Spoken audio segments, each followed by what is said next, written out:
on blast. It's another night of the challenge. I'm really enjoying this season, and we're going to talk about the twists that came sort of midway through the episode. But first, I'm John Chidley Hill. And I am Sheldon Alexander. And this is You Killed It, the podcast about the challenge, talking about spies, lies, and allies. You might notice I'm sick. Don't worry, I got a COVID test. It's just a head cold, maybe an ear infection. I got to see a doctor still. But I'm going to sound extra sexy today, which is very exciting for everyone, I assume especially for Sheldon. But before we get into who's already shaking his head, that has to be a record for me. Before we talk about the events of this episode, though, I have to point something out. Two things. Okay. Did you notice something about this episode? No. There was music. We had the actual music in Canada. Do you know what? I did notice that. No. I actually did notice that because at one point, the thing that actually tipped me off, I was kind of like, wait, what is this song? And then I saw the key at the bottom. Like I shouldn't say key, that's a technical term, but like the font at the bottom saying like what the song is, right? A bar popped up on the screen saying a song. And I was like, wait a second here. But yeah, no, it's pretty cool. The other thing, I don't know if you noticed this. So I recorded the episode and then watched it last night. We're speaking to each other Thursday morning. I watched the Leafs game and then I watched the challenge because I am a true blue Torontonian and I know where my priorities are. Mm-hmm. But one thing that I noticed as I skipped the ads was that there'd be a half second of an ad for the Challenge All-Stars season 2, and then they would cut to a Canadian commercial. Did you notice that? I don't know how so do you know why that is then? Do you know what happened? You don't get it here. No. For whatever reason, they probably only sent one episode. Like one actual like edit of the show. Because normally, right, there's obviously going to be an American feed that has the real music, and then there'd be a second edit, which I'm going to tell you guys, as someone in production, and the most annoying thing is cutting multiple versions of the same thing. It's the most annoying thing because you finish it once and then you got to go through and like change it all for this different version or whatever, right? So think about the episodes, how they would normally put it together. You're going to have to cut it one time with the real music and the real songs. But then after that's done, then you got to go back through and swap it out for the crappier music. So just think about how annoying that is, right? Trying to find worse songs to then play just because you don't have the rights to Chingy right there. So if you're saying that, what I gather is maybe they only cut the one version for whatever reason, who knows? And then that's the version that we ended up getting this week by accident. And then the commercials, you're right. So it's the American version, right, that we would have gotten. But now you got to cut out the American commercials because you're adding in the Canadian commercials that people have paid for ad space on here in Canada. That would be my guess as to what happened. But I didn't notice that with the commercials. But that's a very good catch by you. I'm very proud of myself. Thank you, Sheldon. But you mentioned the Challenge All-Stars. Did you want to? I was going to say, so I think it's going to be the same thing where there's going to be 2 seasons running at the same time, which complicates our lives. We're just going to produce right on air right here, Sheldon. Yeah, I have a very strong thought on this, and I'm just gonna say it. Please do. I don't care about the Challenge All-Stars. Wow. I really don't. And like we did the last season because the people wanted it. And so obviously there's a world where if the people want it again, cool, we can figure that out and do it like we really can. But we're going to have to really think about this because like your schedule is very busy right now. My schedule is very busy right now. And again, like I don't really care about the Challenge All-Stars. Like it was okay. It was a good time filler because there was no basketball for me to watch every night. Right. But it was okay. But maybe we could figure something out and get it done. And we would do it the same way. As you mentioned, we're producing this live, talking about this live while we're recording. But if we did it the same way we did it last time, where we waited for the full season of the regular challenge to end, and then we just started going through the Challenge All-Stars instead of trying to talk about both of them as they air at the same time, which is quite stupid. Maybe we could figure something out. Yeah. We'll mention this offline. We'll have an offline conversation about that. Mm-hmm. But overall, like, I don't really, the Challenge All-Stars didn't really do it for me last time. I liked it more than I thought I would, but it still wasn't that great. Yeah. I'll say one of the, so like I saw the trailer on social media, and I was less excited than I was by the first season. And I think part of it was there was a lot of people, whereas like, oh, like I haven't seen Nehemiah in like a decade. I haven't seen, like, it was exciting to like revisit these people. I haven't seen Trishelle in ages. Like, but now we're seeing them again. Right? Like they're like half the cast is returning. So that's less exciting. And also, some of the people that are on All Stars are young enough to be on the regular season, but they're just not good enough to be on the regular season. Yeah, like some of these people are younger than CT, who's still out there and like the #1 draft pick and still crushing it. And I know not everyone can be CT, but like Nehemiah and Wes are good friends and like about the same age. Wes can walk onto this season of the challenge, the regular challenge. Wes on All Stars? No, he's not. But my point is, he and Nehemiah are like comparable, right? Like they're peers. Wes would go on the regular challenge and like crush it, right? So maybe not crush it, would be competitive, right? And like Tyler Duckworth is on the new season of the Challenge All-Stars. He was on the same season of The Real World as Johnny Bananas, and they made their challenge debut on the same episode. So why? And like Tyler, people forget this, but the infamous Johnny Bananas backpack, Tyler then had to do the same challenge and be attached to CT's back. So like they're Johnny Bananas and Tyler could not be more similar in terms of age. Tyler's a better athlete. He was like an Olympic swimmer. So like, what are we doing here? Like Tyler should just be on the regular season of the challenge and like see what's up. What this kind of almost is becoming like minor leagues. Do you know what I mean? Yeah. It's like watching the AHL or the G League basketball or whatever. You know what I mean? And but it's like watching an old timers game. Like it's not even the excitement of the new generation. Do you know what it is? It's the big three. So if you see the big three league, I've turned it on a couple times and like, there's a little bit of a novelty of seeing yesterday's stars still playing a little here. And it's obviously a different format than what the NBA is because it's 3-on-3. It's half court. But that wears off very quickly, right? And I'm not watching that every single week. I'm not watching that every season. I don't even know what season it's in now, but it's still going. But do you know what I mean? Like the novelty, I'll tune in once, but the novelty, as you just mentioned, of seeing these people again, it's like, nah. So, I mean, again, we'll let the people will have a say for sure. Viewers, let us know.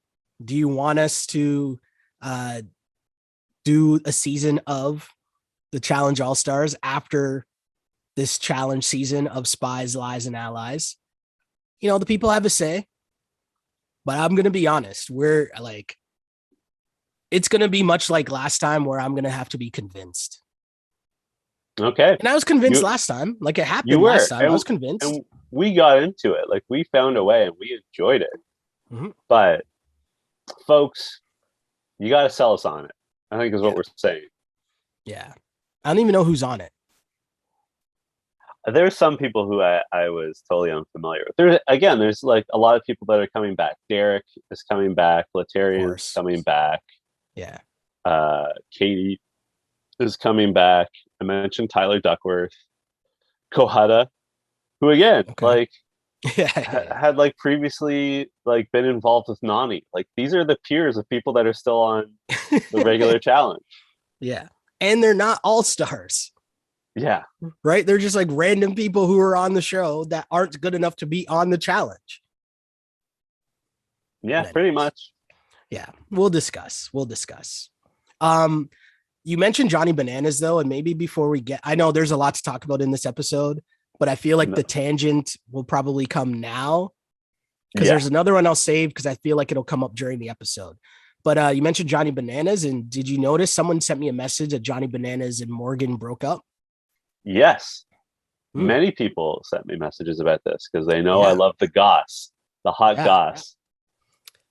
I mean, I'm surprised it took Johnny Bananas this long to mess that up, to be honest. But yeah, that's all I'll say. I thought this one though would be different because they were very calculated in terms of their social media presence, right? Like he came on the show, they never talked about her on the show. There's a storyline there waiting and never even acknowledged it. Do you know what I mean? So it made it seem like, okay, taking this one for real. This is different, you know? So I don't know if you saw this. I think it was Jay from Survivor, who is Morgan's ex. I think so, yeah. But by all accounts, treated her respectfully. Mm-hmm. I think it was him that tweeted, "Are you telling me that a 37-year-old man who calls himself Johnny Bananas and made his money on reality TV turns out not to be a cool guy?" It's pretty good. Pretty true. As someone who in his personal life goes by a nickname more than his government name, I felt a little seen. Okay. There's lots of places I could take this conversation, but I feel like we should get to the episode. There's one other tangent that we have to bring up because there's no way I can segue into it. Last week on You Killed It, you were unfamiliar with the geometry definition of fulcrum. And I have to tell you, I've got 3 members of Fulcrum Gang. Adi Pinsoff, Shannon McDonald, and Eric. So I just got to give a shout out to my peeps in Fulcrum Gang, which is hard to say when you have a cold. But I want you to know, Sheldon, that we're out there. We're just keeping things balanced. In these streets. In these isosceles streets, we out here. Oh, man. I love you know who else is out in these streets is Corey, who is real upset that he got thrown into the elimination, and he has revenge on his mind, Sheldon. Mm-hmm. What did you think of this? So I find it interesting because, again, Nelson is the calming influence here, talking down Corey, telling him to chill. And, we can't just go 2 of us against the entire house. It's not going to work. This is an amazing flip to witness. Nelson being the one making sense and calming down Corey. It's interesting, but Nelson's right. You can't go 2 against everybody. No, especially these 2. Exactly. Like, I love Corey. I'm back and forth on Nelson, but like, they're not the strongest players. They lack. They lack in some respects. Yeah. No, for sure. My question for you, though, going on to the next kind of thing that happens here, why is CT so salty about Amber? I think because he was her partner through the final. Okay. And he knows how much of the load he carried and how little credit she gave him. Right? Like throughout, and I don't think he's like mad, but I think that, everyone's coming for me because I'm the champion and I'm so good. He was like, you also possibly were with the greatest partner of all time. I mean, it is interesting what he said, right? He was kind of like, she's great at running, but that's about it. And I mean, that makes up for a lot of the final, right? And that's what he needed as a partner, right? Or in a partner for the final. So, yeah. Well, and he was there. Like she was there because Fessy made a decision to swap her out for Casey, Mm-hmm. putting Amber with CT. At this point, I think we can reasonably say one of the best, if not the best, challenge competitor of all time. Yeah. And definitely at this point, the best male partner that anyone could ask for. Mm-hmm. Right? Like pretty level headed, can eat all the gross food, Mm-hmm. is good at everything. Like, and like just as he's getting back into his like second summer, which is a very Toronto uh, concept, but his second summer of life. Mm-hmm. So like, I see where he's coming from because like it felt like Amber didn't so much win as Fessy and Casey made a blunder. CT won, everyone else lost. Hmm. Right? Like I'm it not didn't feel like like it did feel like a strong Amber win. I know what you're saying. I do understand what you're saying. I just, I just think she did a lot more than we're giving her credit for. Now she might take a lot more credit, right, for it, but like I think she did a lot. I'm not gonna knock her as much. I felt like CT was almost pretty like flippant of her, and I think, and again, hey, I'm not in the house to like really know how annoying it was hearing her talk about how great she is all the time and why everyone hates her. So, But they do hate yeah. her. Like she was increasingly unpopular. Mhm. Um, Yeah. I have a question for you put on your producer hat, please. This conversation between Bettina and Priscilla, like Mhm. that wasn't a real life conversation. Like people don't speak to each other that way. Where they're like, "Hey, why don't you tell me what you're fighting for?" Like I'm not going to put down their Yeah. reasons, but like how Yeah. Yeah. Yeah. Yeah. on a scale of 1 to 10, how staged was that? How prompted So were they?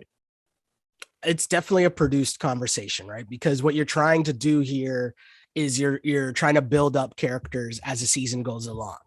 You're trying to Mm-hmm. make the viewer care more about the characters, right? So you're going to have these scenes where you're kind of setting up someone to get to know someone else. So essentially, in this conversation, they're playing the role of the viewer, asking Priscilla, "Hey, tell me a little bit more about yourself. Why should I root for you?"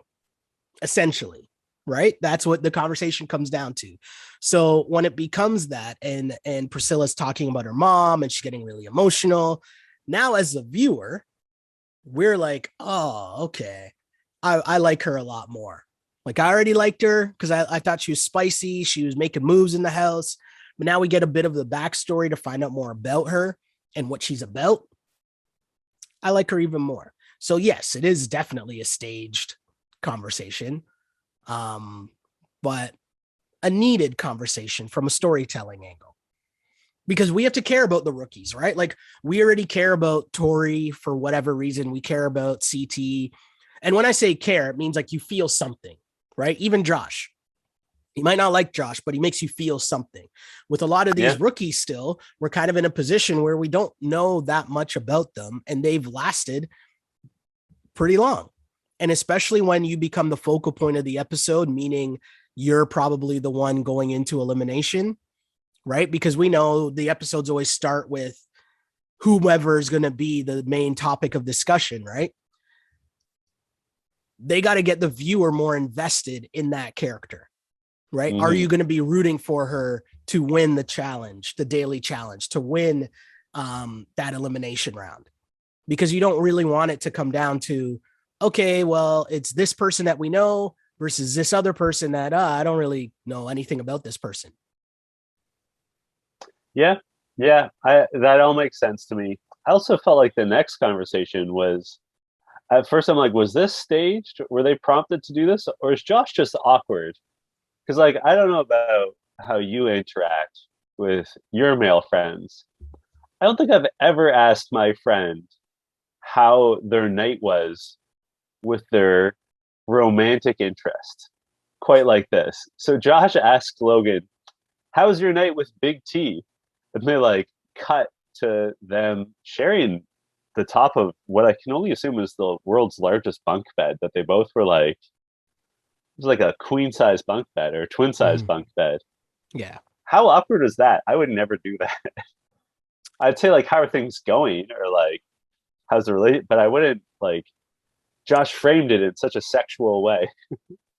I think that it kind of fits with the entire situation Yeah. because I feel like the entire situation is awkward.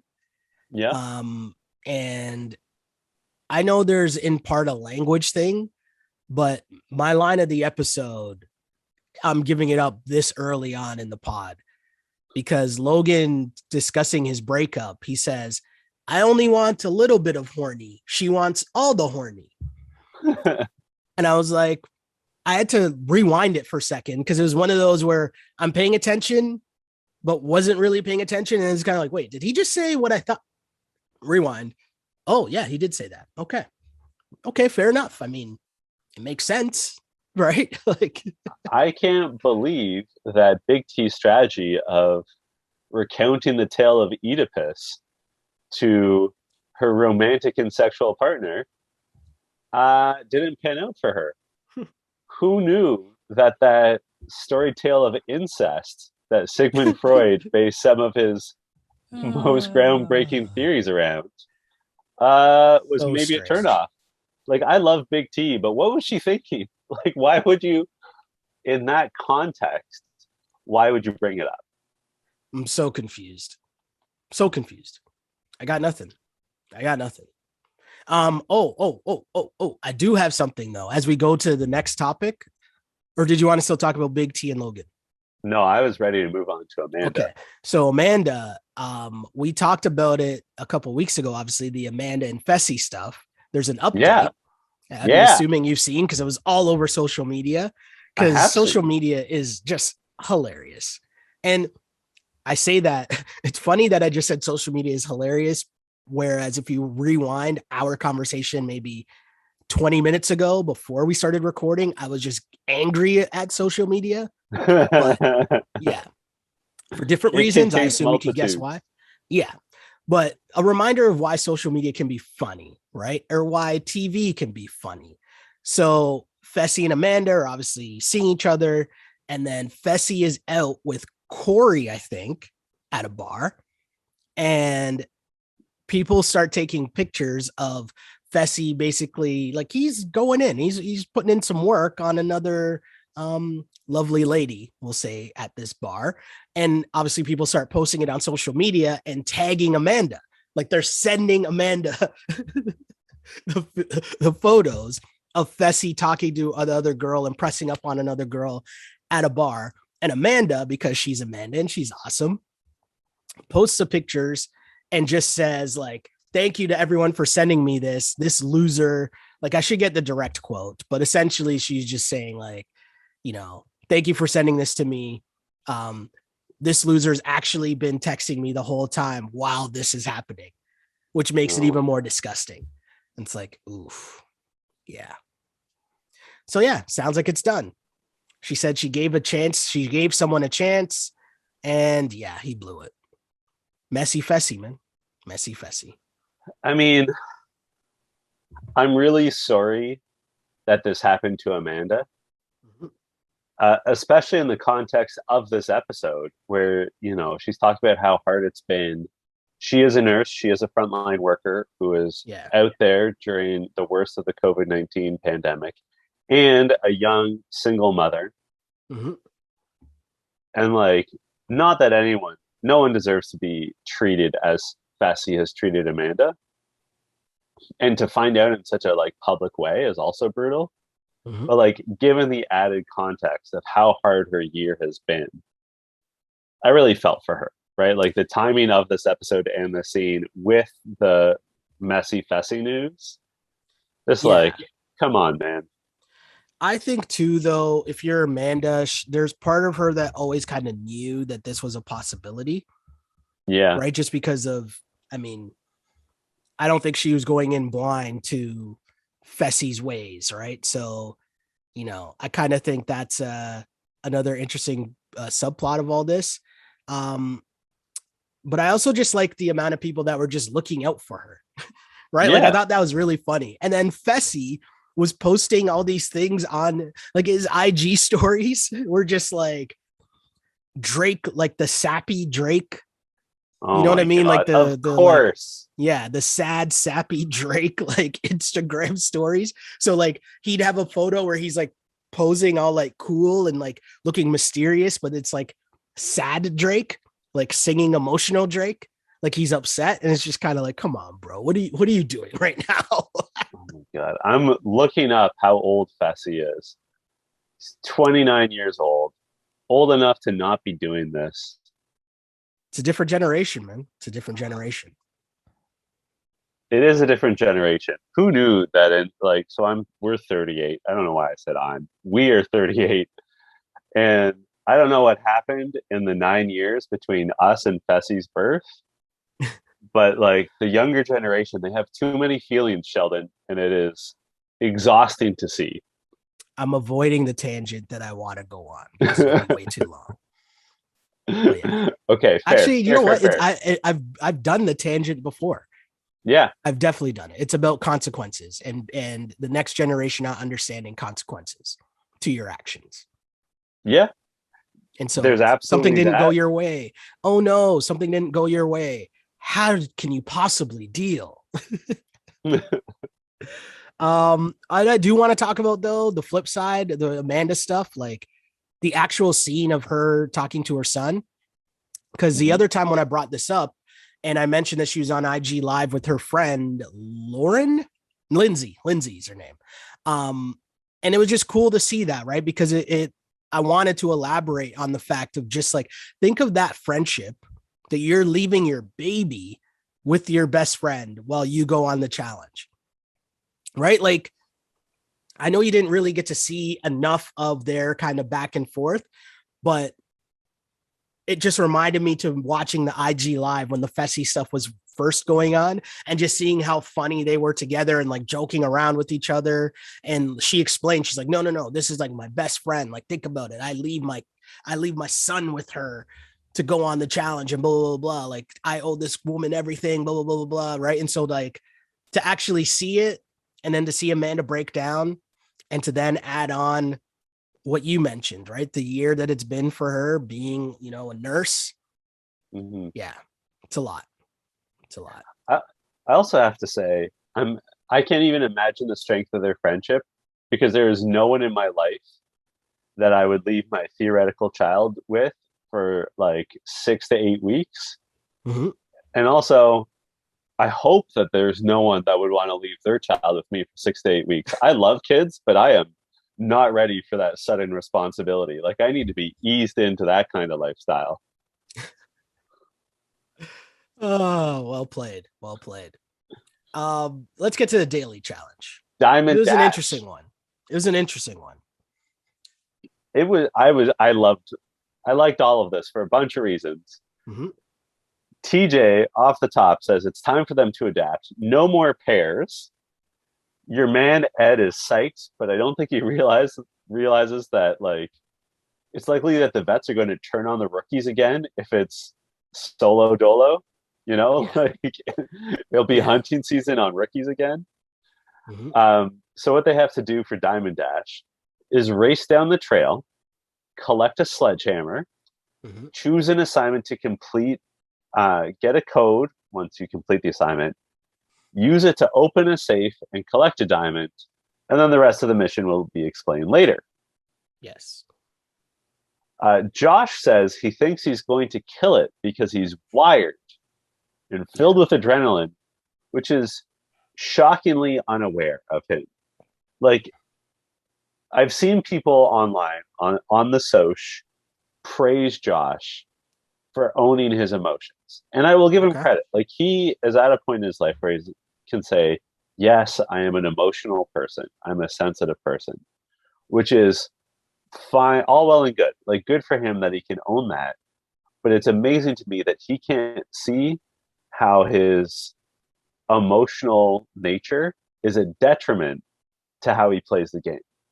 And there's some people who can be an emotional person, who can like harness their emotions and their energies and like be sort of a head case, but like a good example, Smashley is like that. Like Smash, and she doesn't always pull it off at all. But sometimes Ashley really can harness her anger, her upset, her because she's an emotional person too, and she can make it work for her. Josh hasn't figured out how to do that yet. So I was just amused, I guess, that in confessional, he's like, yeah, I'm feeling good about this because like I'm feeling worked up. No, Josh, that is when you are not on your game. Like, Yeah, I mean, it's Josh, right? I mean, yeah. The thing that I want to ask you though, and also ask our listeners, did you actually think it was going to be an individual game? Because yeah, I did. so for me, and this is bad, right? Because we talk about it here. I always watch it from the producer side where I'm thinking like, so I'm trying to sniff out all the twists and turns, right? And as soon as TJ said you're no longer competing in pairs, and they ran all these confessionals of people being so adamant about like, yes, we get to do this on our own, blah, blah, blah. I was like, wait a second. All he said was, you're not running this in pairs anymore. He didn't say that the rest of it's going to be individuals. So in the back of my mind, I was like, oh, you're going to get put into teams. Mm-hmm. Like I caught that right away. I was wondering if that's just my messed up brain, because the reason I love the challenge is the twists and turns and TJ throwing us off every chance he gets. So yeah, that's where I was at. All right, fair enough. Yeah. What do you think I mean, of the options? Option one was Vision Quest, which is using binoculars to find a code. Option so, two was fitting in, which was to find a box that fits through a hole. mhm. And option three was touch and go, where you had to scratch the paint off of a board. I definitely wouldn't be doing the scratching. I also wouldn't want to do the scratching one. That looks terrible. And like Amanda's like, I have nails. I'm like, yeah, for now. When you're done with this board, like you won't be. Yeah, I think I would have tried the binoculars, but it seemed like everyone was struggling with that. So I guess like the easier one was to try to fit through the board, but also with the more people that came over, it'd be easier to weed out how many, all the wrong ones. Yeah, Right. that's Like, true. That's a good so I point. guess that one was the easiest one, or the one that you saw the most people kind of win on. Right. Mm-hmm. So I thought that was interesting. But I really think the real breakdown of this whole thing was the picking of the teams. I thought that was the most interesting part of this whole thing Oh because yeah, for sure. okay, so first off, who was the first one through? Corey, right? Corey and Nelson. Yeah, it was Nelson was first. Oh, and he did a weird like whole like ceremony. I don't even know what to call it. What he did He's when he so like awkward. kneeled down and put, yeah. He's trying to make TV. What we used to say about Johnny Bananas all the time, right? He's trying to producer, he knows this scene is gonna get in, him making a big deal, being like, ah, as he like kneels before he puts it in. Spies, lies, and allies, or whatever he yelled. Oh my god. So the teams, did Corey and Nelson make a mistake by not being on the same team? That's a great question because at first their logic was sound to me. Like at first when they're like, no, we want to divide and conquer. Like we don't want to be that way we know we have someone else on the other team that we can trust. Mm-hmm. And that's like a veteran move. These rookies are going to be dumb for like splitting up. But then as the teams formed and like people started to go with their friends more, I was like, oh, no, you sort of want to be on a team where everyone's on the same page. Yeah. And I think Corey's kind of realizing that more and more. But I also think Corey's bigger mistake probably was just how he picked his team. Right. Like his team just wasn't good. Right. I think that might be the bigger issue. Well, I think it's more how his team picked him. Right. Like Kyle specifically joins the team to protect himself and keep an eye on Corey. Like that's not that's not someone who wants to work with you. That's just someone that like wants to keep you in their line of sight. I also think Kyle's just there to tank their team. Yeah. Right. Like, I don't think he's probably admitting that straight up, but he's definitely knows or assumes that, Devin's not going to throw him in yet. Do you know what I mean? CT's probably not going to throw him in yet. Mm-hmm. But, that's probably his whole angle in trying to just make sure that Corey's team doesn't win so that Corey doesn't get to go at CT or whatever. Like, that's what I think Kyle's trying to do. But I honestly think that was the worst move that Corey made, was just the way that he built out his team. It wasn't good. Because as you mentioned, Josh ends up partnering with Casey. Nani's also on that team. Like, those are like tight bonds, right? Mm-hmm. Ashley and Amanda end up being on the same team. It's basically Corey and Nelson are basically like the only like strong duo, let's say, that didn't end up on the same team. Everyone else made sure they were with their like number one. The one thing I'd say is Kyle, Devin, and CT are all on different teams, but I don't think their bond is as strong as Corey and Nelson's. No. And I think that bond we know is straight.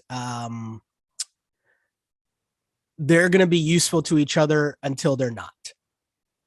Do you know what I mean? Whereas I think Corey and Nelson, or Amanda and Ashley, Nani and Casey, like, they're going into the game together and they're going to ride and come out of the game together. Like, they're not going to turn on each other. Whereas we know that Devin, CT, and Kyle at some point will turn on each other.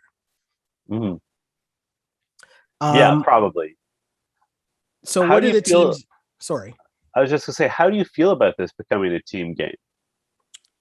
I like it. I always liked the team games. I always find that an interesting dynamic because, that adds to me like a really good wrinkle into the season in terms of, how do you manage your weakest player?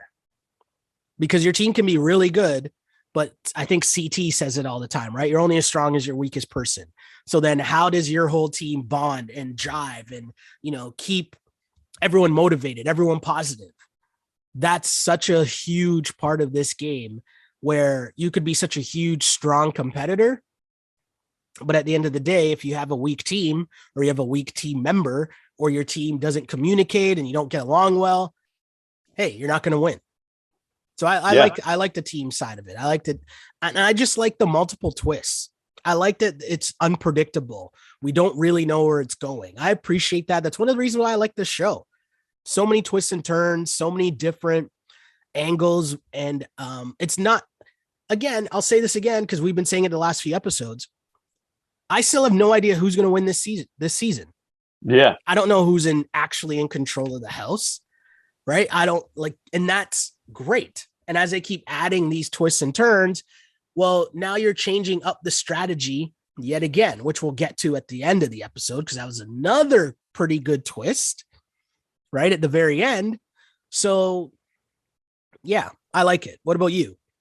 I really like it. Some of my favorite seasons of the challenge have been team-based. Like, I really liked Battle of the Seasons. Mm-hmm. I really liked Cutthroat. And I also think that the way it's structured now on this season is, I always find that the last 2 or 3 episodes before the final are always the weakest episodes of the challenge. Mm-hmm. Because like, it's pretty obvious who's going to win. Yeah. Right. Like, you're just sort of like waiting out the end of it. Yeah. But to your point, we're well past the halfway point of the season. We don't know who's going to win, how it's going to end. Mm-hmm. And we don't know even like how long the teams are going to last, because we're going to get to this, but because they'll be able to switch teams, we don't know, like how long these teams will even last for. So there's a lot still up in the air, and it makes it more exciting and compelling. So I'm here for it. Yeah. No, I'm totally with you. Totally agree. Totally like it. What do you think of the teams themselves? Like how it all broke down? Well, as mentioned, right, Corey's team is super weak. And I think like, it kind of happened by accident. Do you know what I mean? And then as people started to show up, CT was a lot more calculated, right? Like think about when Big T shows up and CT is pointing at her to go to the other team. Right? Yeah. Like CT was very calculated about what his team was going to be. Like he was happy to have Ed and Nelson. How did he describe them? Like two well-oiled machines or workhorses. That's what it was. I was trying to remember which cliche he used, right?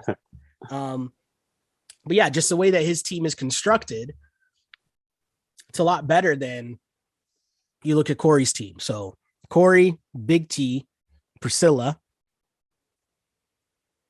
Kyle, mm-hmm. and an injured Logan. Mm-hmm. Am I missing someone else? Right? Like it's just not a good look. Like that's not a strong team at all. It's not an experienced team either. Yeah, because it's Emmy. So you have how many rookies? You have Logan as a rookie, you have Priscilla as a rookie, you have Emmy as a rookie, then you have Big T, Kyle, and then Corey. And Kyle and Corey are working at cross purposes. Like they are not allies. Yeah, totally true. And I think that matters, right? Like that's a huge thing because you realize, okay, well, this squad is not going to work at all. No. Right. Meanwhile, I was going to say at the same time, you've got the, what are the team names? You've got the Emerald Corey's cell. Corey is a Ruby. CT is a Sapphire.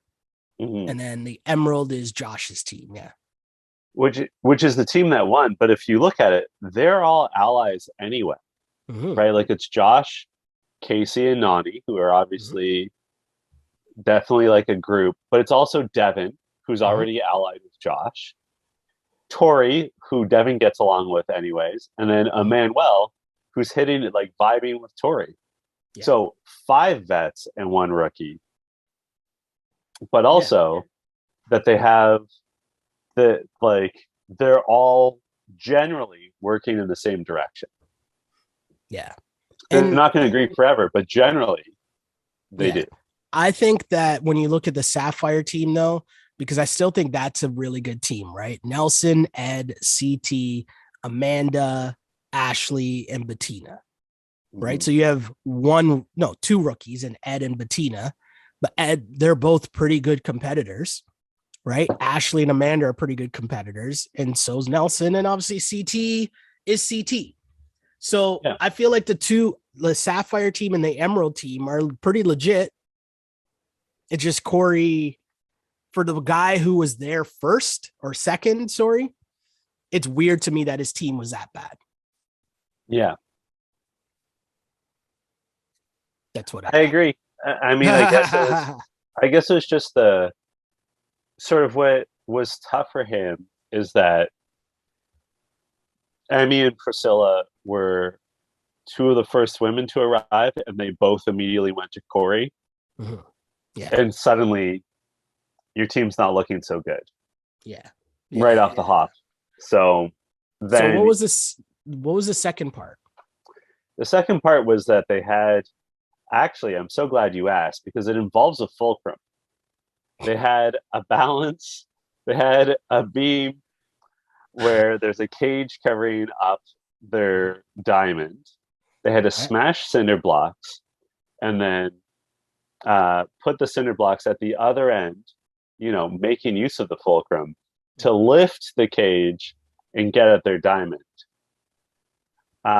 Early on, it looks like the Sapphire team.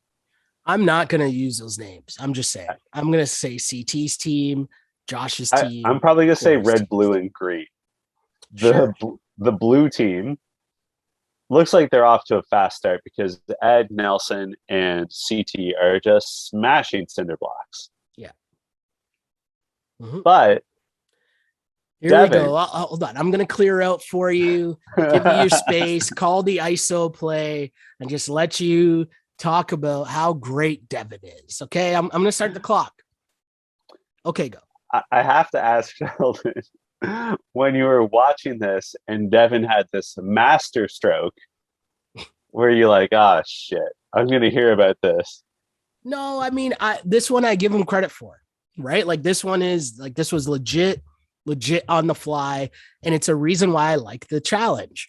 Again, it's not all about the biggest, strongest, fastest, right? It's working smarter, not harder. And for Devin to figure that out, it's well played. See, I just got you to praise Devin.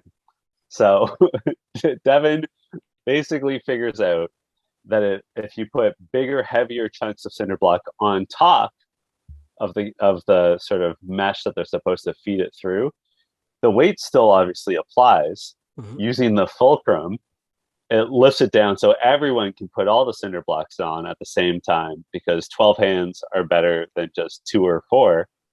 So suddenly they zip ahead of the blue team. They make So, off with the diamond. They win. so I'm going to be honest here. I didn't like that. I think the rules should have been the rules where you had to fit it through, right? Through the holes for it to actually count. That's just my thought. Because I think you're almost like defeating the purpose. And like, why not just take the whole cinder block and put it on top? Right? Like, Yeah. because then like, what's the point? Okay, you just got to smash it a little. So what's the barrier? Do you know what I mean? What's the line in terms of how much you have to smash the cinder block? If I just smash it in half, can I put half of it on? What are the rules here? So I think it should have just been or they should have done it, to me, what I would assume is as it was intended, which is you have to break the pieces small enough so that they actually fit through the grate or the crate on top, whatever that is, and get into the bucket. Just my thoughts. Just my thoughts. No, that's fair. That's fair.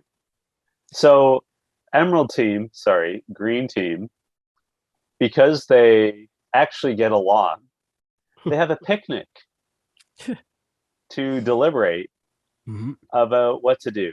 And early on, they're talking, basically focusing on the rookies. And Emmanuel protects his friend Emmy, and actually made like, yes, he was pushing an agenda because they're friends and he likes her, but he made the fair point that she's such a wild card. Like, she's so explosive that she is as much a liability as a help. And Devin, I think, made the smart suggestion, because they know it's going to be a women's elimination, that you want to get rid of the strongest player from the other team to weaken those teams so you can start to run the table. If it's going to be a team game, weaken the other teams, which, again, pretty smart from my guy. Yep. From my number one crush.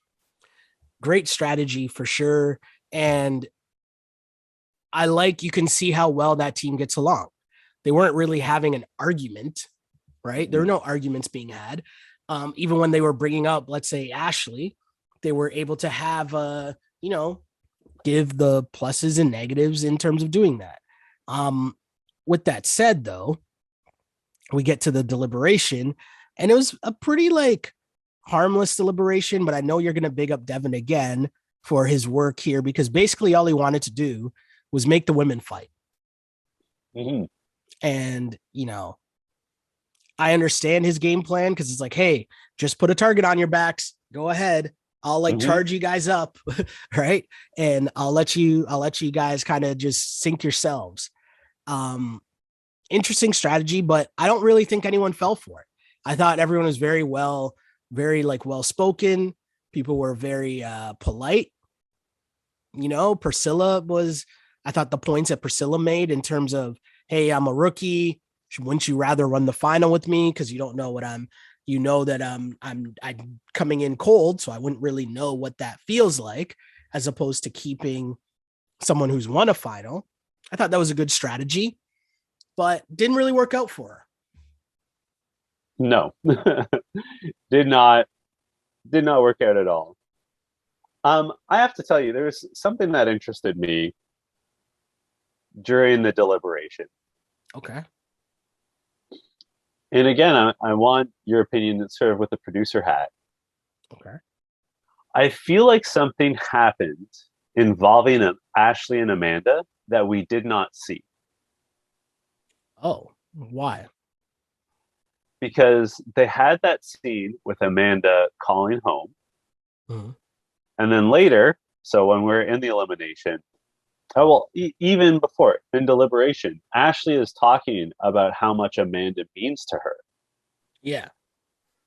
And then to jump ahead a little bit, Priscilla gets voted in.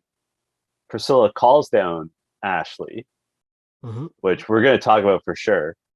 And Ashley starts breaking down before the elimination about how much Amanda means to her. Yeah. So I feel like we're missing an element of that storyline. Did you pick up on that, or is this just me? I'm like scrolling as I'm listening to you. I'm scrolling Amanda's timeline to see if I missed anything, and I don't really see anything. But I just think that they are. I was getting serious Nelson and Corey vibes. Do you know what I mean? In terms of just how they're rocking with each other in the house. And Amanda and Ashley, I think on the last after show, they were talking about just like Amanda was talking about, like they're just great friends, and she even said that she's friends with Corey and Nelson outside of the house. And that kind of made her laugh that Nelson was trying to go at her. Right. Like he was going at her so hard. But no, I just think they're really good friends. And I think it mattered a lot for Ashley because she knew, and she talked about it, right? She's been in the house so many different seasons by herself.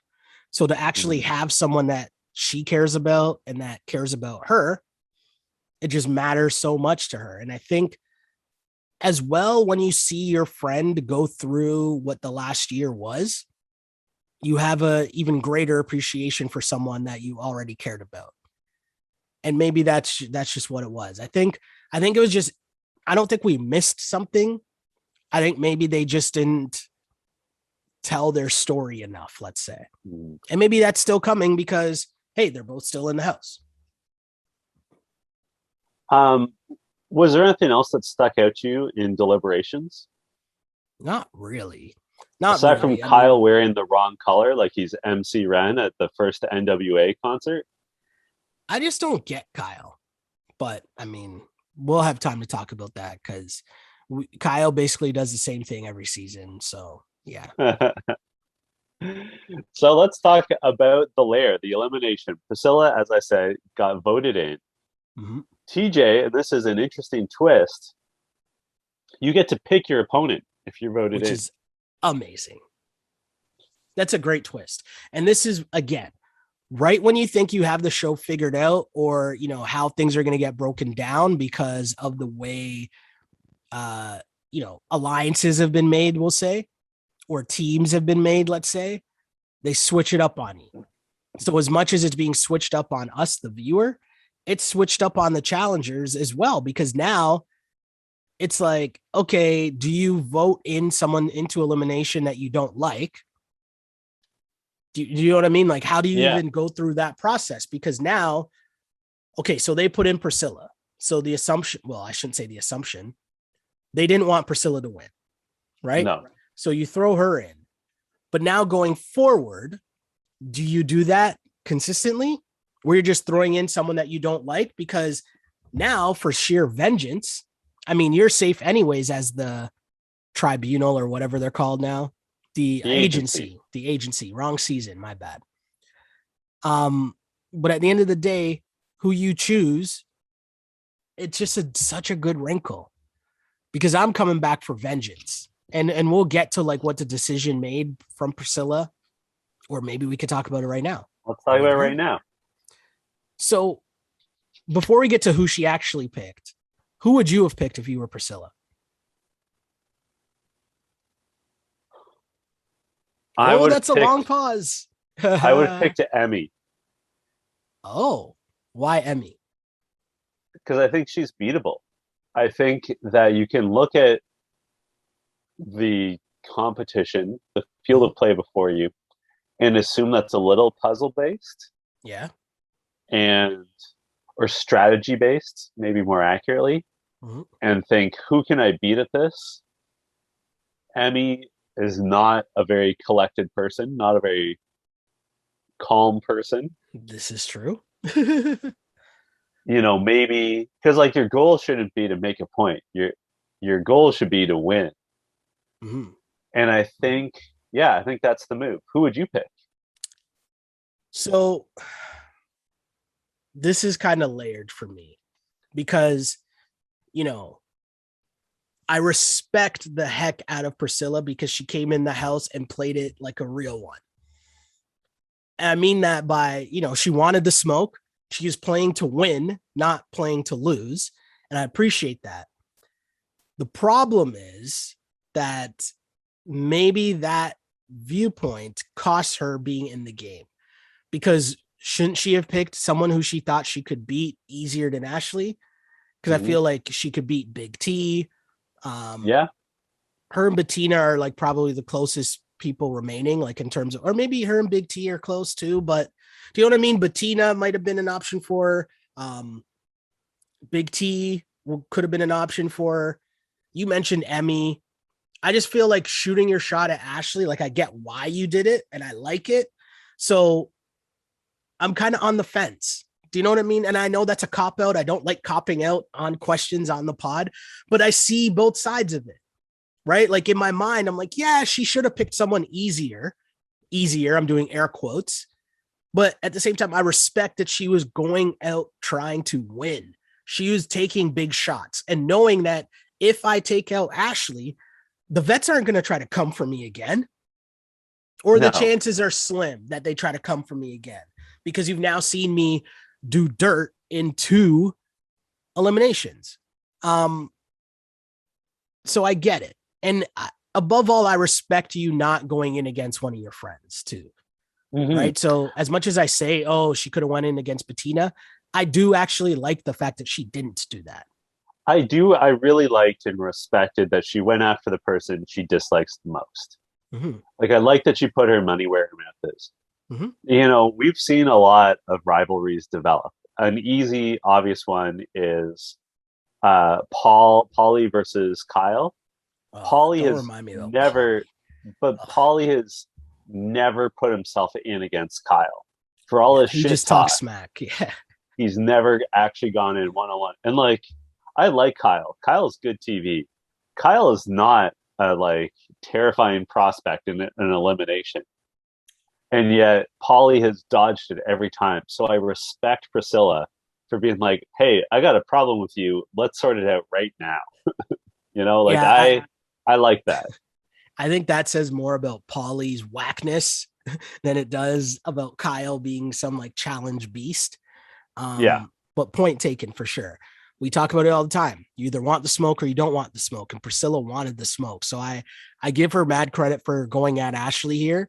This was just a difficult challenge, I thought, and one that Ashley would do well in because this was about like heart and just not giving up and pushing through, which if you've been on the show for as long as Ashley has, you kind of, you know what that feeling's like when your body's dead tired, but you got to push through to keep going, right? How to handle that pressure. Now, I guess let's explain the actual challenge because I got beef here with this elimination. Oh, okay. I got beef. So basically how it worked was you had to dig out tires from the sand, put the tires onto a pole. Once you got your 8 tires, they all have different colors. You then got to see a code in which they would flash the colors, and that would be the order that you would have to organize your tires into. That pretty much sums it up. Yeah. Yep. The interesting part to me was that the 2 different strategies. Ashley was using her whole body to dig through the sand, whereas Priscilla was trying to save her arms, right? For lifting the tires. She was using her legs to try to dig and find the tires.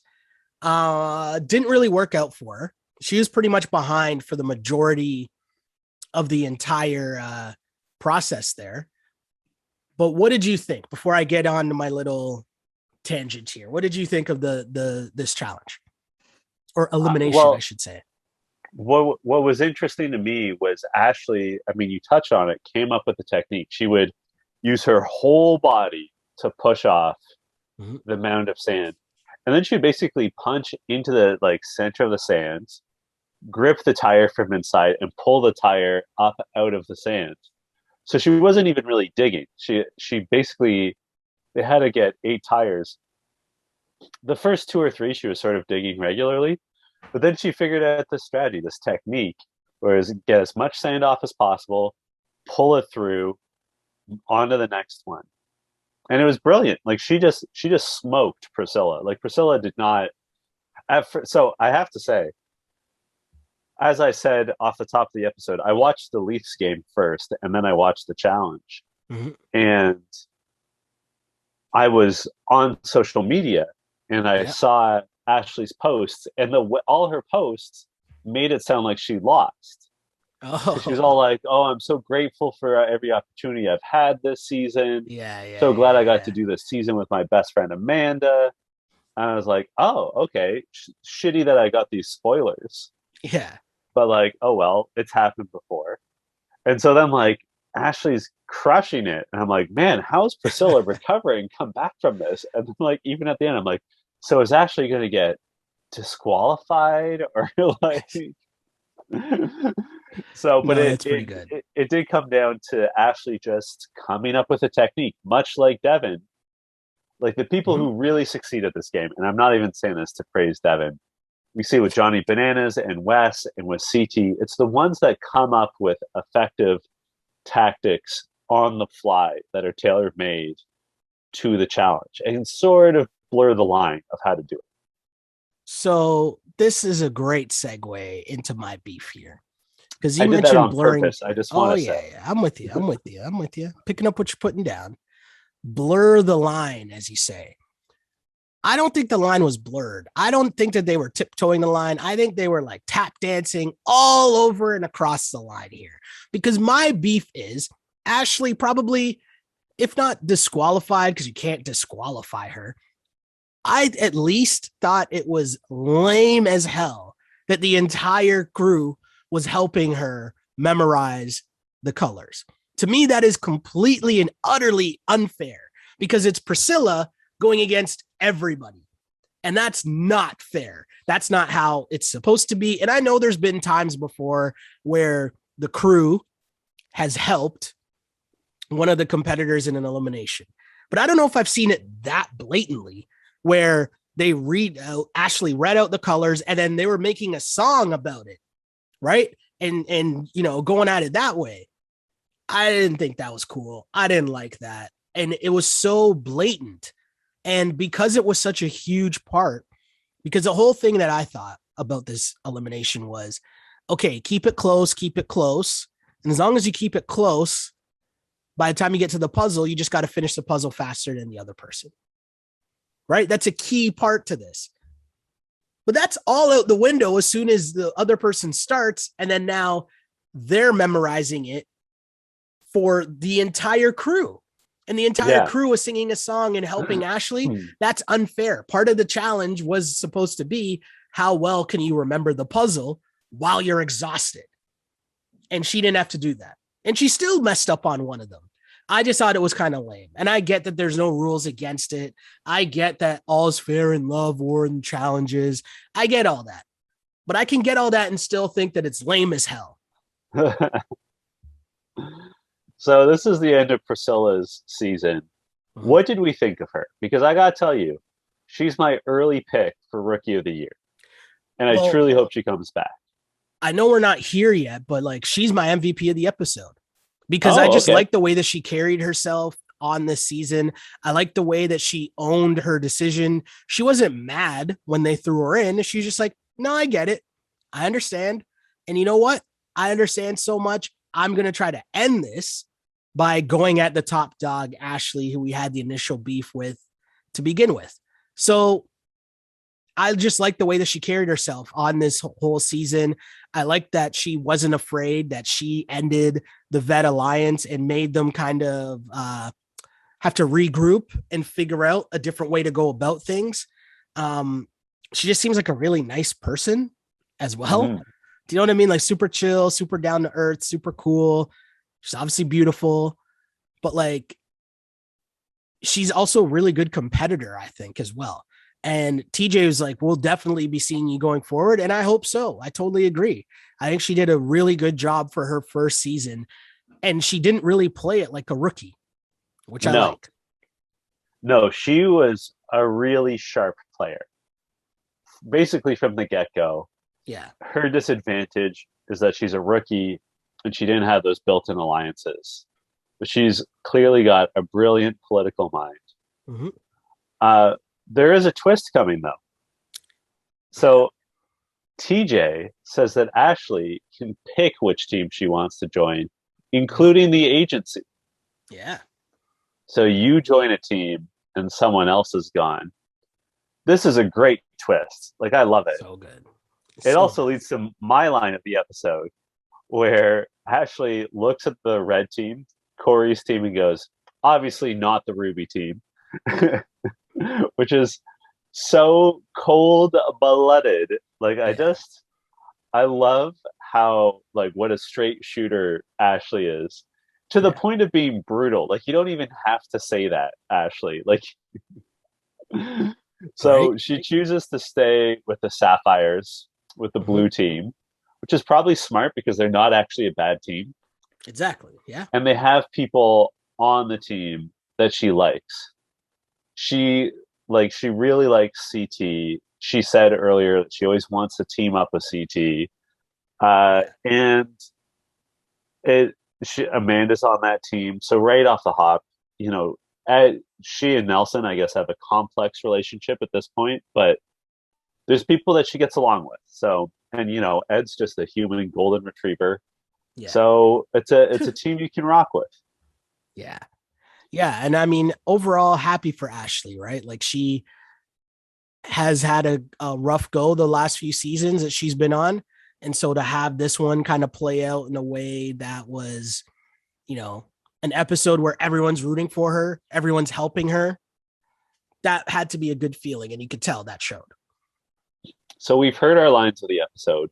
We know your MVP is Priscilla. I don't know if there's anything you want to add to your praise of Priscilla, which I agree with. I think that's a great pick. I'm going to go with Ashley. Okay. Although, yeah, the lines were blurred. That wasn't her doing, right? Like, it's not like she said to them, like, hey, guys, can you, like, chant the colors? Like, if you're her, you can't not take advantage of that. Of course. I really liked, like, it's nice seeing her and Amanda be such good friends. She finally won an elimination. She has a terrible elimination record. I also, in deliberations, she said, you know, to be honest, like, I've always done well in finals because I have good partners. Yeah. She's not wrong. Like, yeah, she's definitely, I think, the best of the women that are left in the house at running finals. Okay. But she's right to recognize that luck plays a role. So I liked her honesty there. And like I said, she also had my line of the episode. I'm just generally an Ashley fan. I like her in general. Nothing wrong with that. Nothing wrong with that. I'm a huge Smashley fan too. I got you. Where can the good people find you on social media? You can find me on Twitter at Shell Alexander, Instagram at Sheldon Alexander. And yeah, like and subscribe to the pod, You Killed It Pod, wherever you get your podcasts. Yeah, we're on YouTube. You can see our handsome faces. You know, we got stuff going on. And you can find me on Twitter and Instagram at JChidleyHill. Hopefully, I'll be over this cold by next episode. You fought through it. Ooh, I got to blow my nose in the worst way. Thank you. Until next week, this is You Killed It. You Killed It.